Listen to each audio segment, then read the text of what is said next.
I really like what you mentioned, not chase sleep and then it happens kind of naturally, right? That's so interesting because a lot of people with insomnia, with sleep problems I treated, they all somewhat are chasing sleep.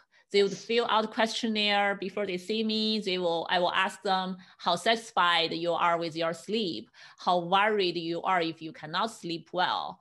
Wow, like the results are very similar, right? Mm-hmm. People really want to control their sleep. But what Yes. you are saying is the opposite. If you want to control it, somehow it's not that helpful.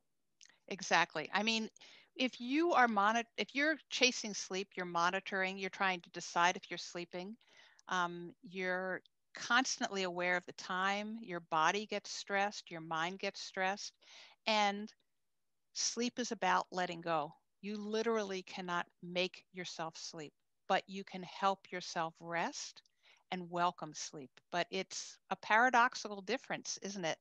It's like if you have a cat and the cat runs out the front door and you run after the cat screaming, "Get back in here, cat." The cat is not going to come in. The cat's going to be like, "I'm out of here." And it's the same feeling about sleep. The more you run after it and chase it, the farther away it goes. Yeah, wow, I love that analogy. I definitely can imagine the picture. Yeah. Yeah. And Yeah. then when you get caught up at night and you can't sleep, it makes the worry and the stress of it more. Yeah, I do want to ask about that. Actually, I cannot remember how many people ask me repeatedly. They somewhat experience waking up in the middle of the night. And for some reason, it's often happen around 2 or 3 a.m. And that is actually the time people start worry a lot, cannot stop thinking, stop either worry about work and what happened during the day or worry about sleep itself. And sounds like that's somewhat your experience too. Yes, many of my clients have that as well. They have their first section of sleep, their first, pieces of it, so their body is not all worn out, and then their mind starts to take over, and they don't know how to relate to their mind, to let it have a break as well. So I work with a lot of my clients, both for the day and the night issues, on how to relate to your mind, that you honor it. I'm so glad that I have a functioning mind, but um, to remind the mind that it's not in charge, all the time, that there's other ways that I can for solve problems. Sleep is an amazing tool to solve problems, and so is rest. There's wisdom in the body, and the mind can get its claws in you, and you can figure out. I help people find ways to detach the mind with all honoring it, but being able to focus more on really what the night is about, which is renewal and rest. Wow, so let sleep just be. Mm-hmm. Mm-hmm. Hmm. Yeah. Well, but how can we stop our mind? I think a lot of time we just lose control of Yes. how our brains doing. Yes. I think that that's a great question. I think there's a couple pieces. One is having the perspective that the mind gets to be a little bit of a bully. The mind loves to solve problems. And once the mind starts solving problems, it's like, yay, I'm working. Give me some more problems to solve. And so you can recognize that that's what your mind is doing. And then you can do a couple of things to reframe what is happening. One is you can give your mind a complicated problem to solve, or an even easy problem to solve, that is not personal. Because when you are even thinking about something non intense, like redecorating your dining room, you're still thinking about, well, where will I put the dishes? What will people think? How will I move things? And it's a personal, your body gets stressed thinking about all of that. But if you think about something like, a game like naming all of the trees of that start with the letter A, and then B, and then C, or you think about being in nature, or you imagine your favorite vacation and all the details, or use your senses in a different way, your body gets relaxed, even though your mind is working.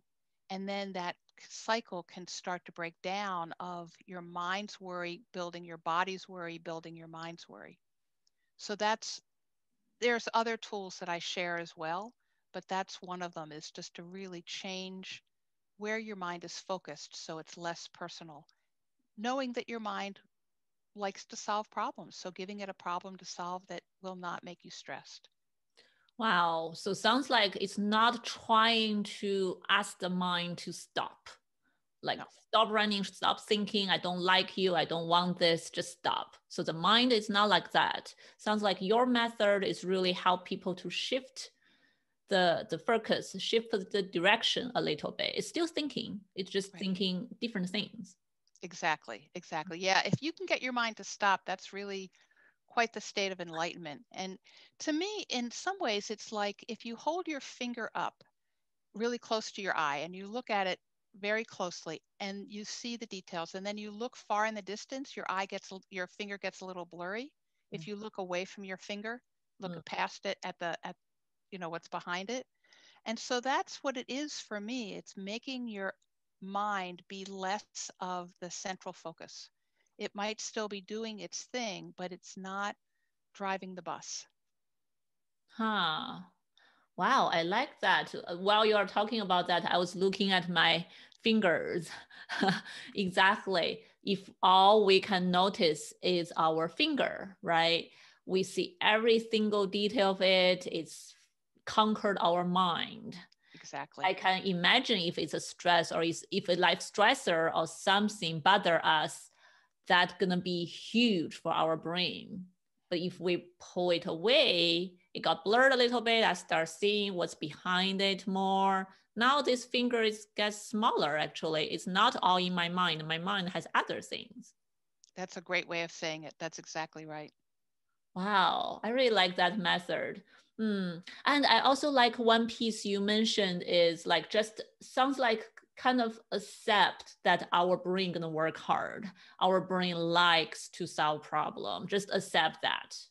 Yes, yes. And in my mind, we live in a culture that really supports the mind as the number one function. And we often forget the wisdom that our bodies have, the fact that we can have, like I said, other ways of learning and other ways of being that balance the mind.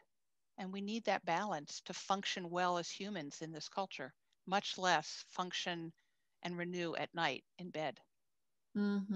Yeah, how to slow down is such a difficult challenge for us all today. It is. It is. And oftentimes we feel like it's either on or off. It's like slow down for many people feels like, oh, they're at their favorite beach on vacation on day 5. And it's like, well, we can't always get there. So how do you learn to slow and change your focus so that you can have moments, even nanoseconds of rest is what I encourage people. Because once you even have moments of rest, your nervous system is functioning in a different way, even just for a second, and it can move more and more to that parasympathetic nervous system. But it's not necessarily an on-off switch. It's more of a journey of continuing to return to that place. Yeah, it would be great if our brain and our body had a light switch, just gonna be like that, right? But Yes. we don't. We all need a transition. Yep. So I really like that. And you mentioned several times rest. So I want to ask you, as someone help people deal with sleep problems and help people deal with stress in general. So what is the difference between rest and sleep in your mind? Well, I think that I mean, you can call it hypnagogia, you can call it that process that many people recognize that happens before they fall asleep, where your mind might not make sense, where all of a sudden you're thinking about a sliding board in the middle of your living room. You're like, what? But that means your mind is starting to let go. And it feels like you are letting go of your mind. You're letting go of identity with your emotions, letting go with where you are, and you can just be in your body um, with whatever is happening. And that's just a process that happens that, again, it welcomes sleep because it is about that letting go. Letting go. Okay. Then if people for some reason cannot sleep, cannot fall asleep or go back to sleep, if they just rest there a little bit, will that still help them? Yes. I mean, rest has been shown to help your cognitive mind and help your emotions, but I'm talking about, I mean, part of it is resting your body, and most people know how to do that and not move their body. But what I help people with is, how do you rest your mind? Again, we were talking about it going 60 million miles an hour. But also, how do you get some space around emotions? If you're feeling anxious and frustrated about not sleeping, again, that doesn't often have an on off switch either. So I help people find some space around the feeling of stress or anxiety or even sadness or grief so that they can honor the feelings, but not have that be all of who they are, so that their emotions can also rest.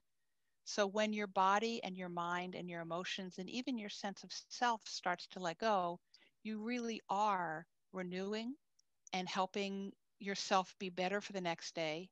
And I'm repeating myself, but you're also welcoming sleep. Hmm.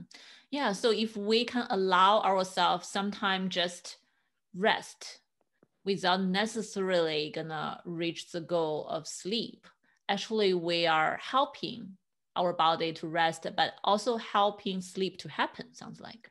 We are, we are. But again, it's that feeling of um, allowing it to happen rather than monitoring it to happen. I know that I don't have chronic insomnia anymore, but life is difficult. So sometimes I have struggles with sleeping, and I know that no matter what happens, I can manage insomnia in a different way. I'm not getting up or struggling or taking medications. I know that I can rest and help myself just be with where I am.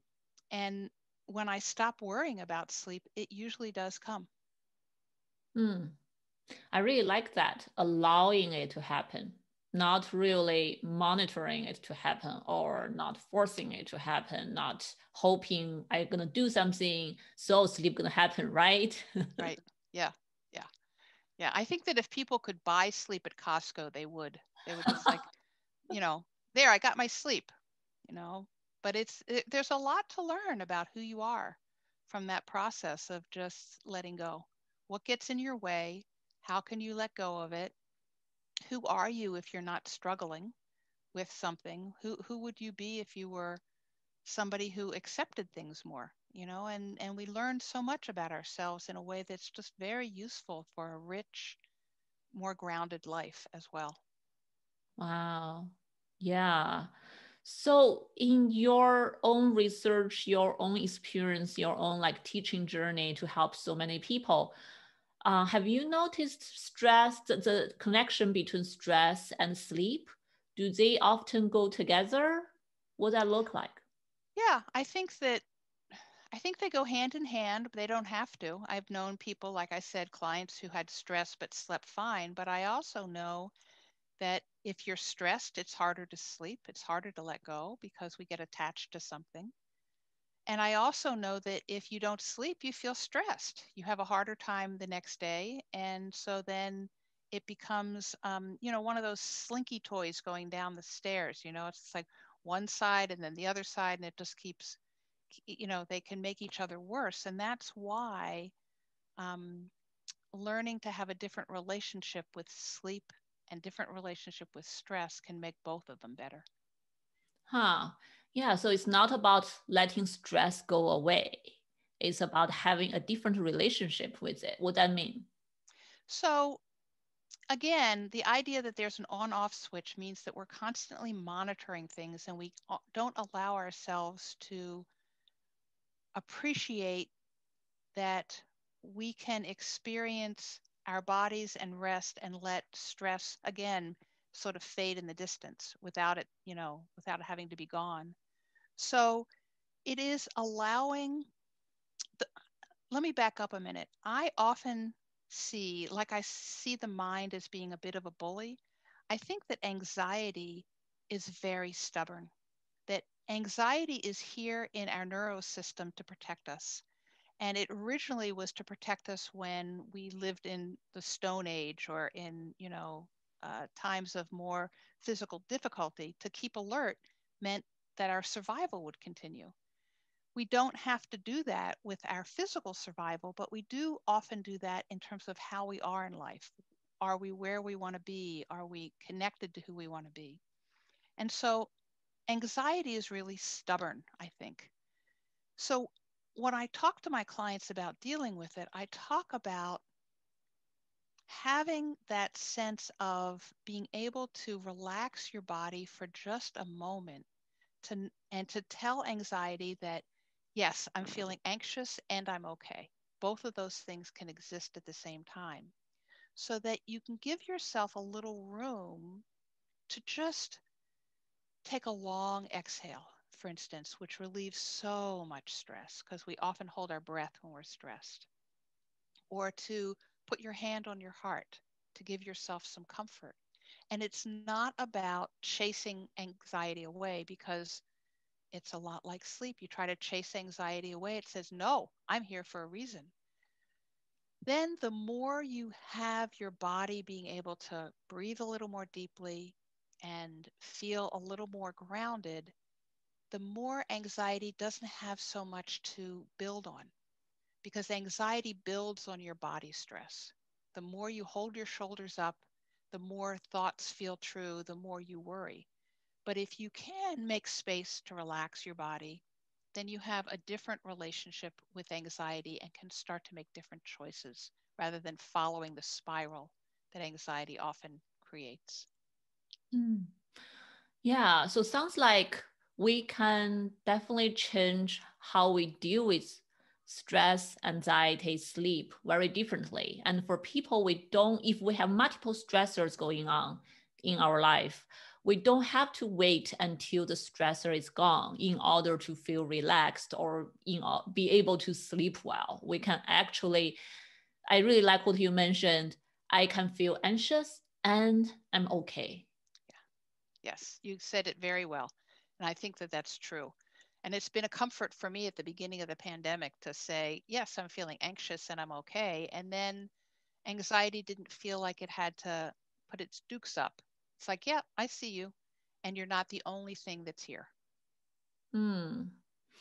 So, what do you have some like quick tips for people who are either really stressed out right now or who cannot sleep very well due to the stress? Any quick, easy things people can think about trying? Well, I think that being kind to yourself, because oftentimes when people feel stressed, they feel like they're doing something wrong. And that's why they're stressed. And if they could fix it, then they wouldn't feel stressed. So I think simply, again, hand on the heart or just remembering the things you've done during the day that are your accomplishments, even if they don't add up to everything you wanted to do, to really honor that. And then I think in terms of the body, oftentimes people are taught how to do a relaxation exercise from the feet to the top, and I believe that that's not so relaxing. So starting with relaxing your face and your jaw and letting the energy move down your body can be a place of um, more reverberation of rest. We hold so much stress in our face, and our eyes are so busy looking at things all the time that really to let go of those areas in our jaw can just make a huge difference in being able to be present and more restful and sleeping. Yeah, I like that. This morning I listened to NPR News. I just heard them talking about Zoom fatigue, Yes, which absolutely. nowadays possibly we all somewhat have that starting last year, right? Yeah. Yes. It's Zoom is really hard on the eyes, and life and screens are hard on the eyes. So again, just honoring what's going on in your body instead of feeling that you should be somewhere else can be really, really a great place to start. Yeah, you mentioned a lot of great actually techniques. Sometimes we always try to help people to practice to understand how to get grounded, what some good ways they can try to relax themselves, relax their body, kind of like calm our mind, calm our body. It all go together. Hmm. And know that you will have to continue to do the same path in a circle oftentimes. That, I can calm my body and then my mind is like, well, I forgot to put the dishes away. And then I have to come back and do it again. But each time you come back, it gets deeper and stronger. Ah, so that's an important point. So don't get frustrated if we try something and then we got distracted or it does not work. Just keep on trying and don't judge yourself. Just keep on pulling back to right now, just practice. Right. And then eventually you'll see if the technique works, because maybe if you've practiced a lot and you find it doesn't mean another technique won't. So really, that's a very good point, to just be that kind to yourself, of just not letting your frustration take you away from what you really need to do. Right. I definitely, my own experience, I talk to different people. I try to teach different techniques to people just like you do. I noticed some people, when things pile up in their life or when their sleep, just gets really poor for a while, they just lost confidence, lost interest in trying anything. They would try one thing for one day, does not work. They're like, oh, this thing does not work for me. And they keep on, like, I gave them the answer, another two, does not work, right? So they keep on trying different new things. But there are also people told me, like, there's some technique I gave them first 1 day, 2 days, 3 days, they find, I'm not sure this worked for me. But when they keep on trying, I was surprised. Actually, someone came back to me say, well, even though I did not like it, I still tried it for a month. Guess what? It actually helped me. I was like, wow, good for you. You keep on trying. Yeah. Yeah. I think I just want to honor that people have a lot of grief and they've tried things and they haven't worked. And oftentimes there is that sense of just letting people feel sad for all of the things that they've tried that that that haven't worked the way they wanted, so that there's room in their psyche and in themselves to try something new. But I just feel like that has to be honored as well. People have tried really hard and they get frustrated when they can't sleep, and they lose their ability to think well, as when you don't have enough rest. Right, right. So when back to originally your personal experience, when you woke up in the middle of the night, cannot fall asleep, that's very common. I heard so many people wake up at 3 a.m. and cannot fall asleep until right before the alarm clock, and then leave the whole night, maybe only several hours of sleep, really limited. And other than practicing all this and letting go, accept it, and not chase sleep, just let it happen naturally. Have you tried anything else you find personally really helped yourself? Oh, I have many, many, many tools, Mm. because insomnia, even though it feels the same every night, often isn't. And I can have a tool that works like a charm for nights and nights to help me fall asleep more quickly and rest. And then one night it stops working. I'm like, wait, why did it stop working? So that's why I have tools that focus on my relationship to my body or my breath, or the sense of having something with a bigger purpose in my life, a bigger presence. Various tools around the mind, because the mind needs different things. If it's bored, it's like, nah, I'm not going to do this. And then, just there's some even things about that relationship of the body and emotions. Just the emotional body, just soothing the emotional body is often make a big difference. And I end up having what I call my lullaby for going to bed. I The first thing I do is I acknowledge what I did during the day. Because even though I can have a long list of what I didn't do, it's like even things like I took my medicine, I went for a walk, I talked to somebody. Then I try to let the light of gratitude shine and see what gets illuminated by gratitude, which is a different piece than finding something I'm grateful for, but just feeling gratitude and seeing what's there. And then I go through the 7 pathways. I make sure that I'm resting. I make sure my environment is comfortable. I I settle into my body. I look at my emotions, making sure they're not ruling the roost and soothing them. I feel a sense of something bigger in my life and my purpose, and then also look at my mind. And usually, by the time I get even halfway through that, I'm done. Yeah, I love the 7 pathways you put on your website. I check out your website. I was like, wow, you lay out all this sleep science and method and a lot of incorporate your own knowledge, your own experience into this very easy to understand, easy to follow pathways. And I Mm-hmm. especially love the gratitude part you just mentioned. And it's such a powerful thing, especially if we try it before we go to bed. Yes. Yeah. Yeah. It Gratitude can really open the heart. And I'm a certified sleep coach, and I've studied a lot of the important scientific basis for sleep. And I've also added different pieces to it because I think that um, sleep is a wonderful mystery. It's an amazing thing, and I feel very grateful that I can sleep.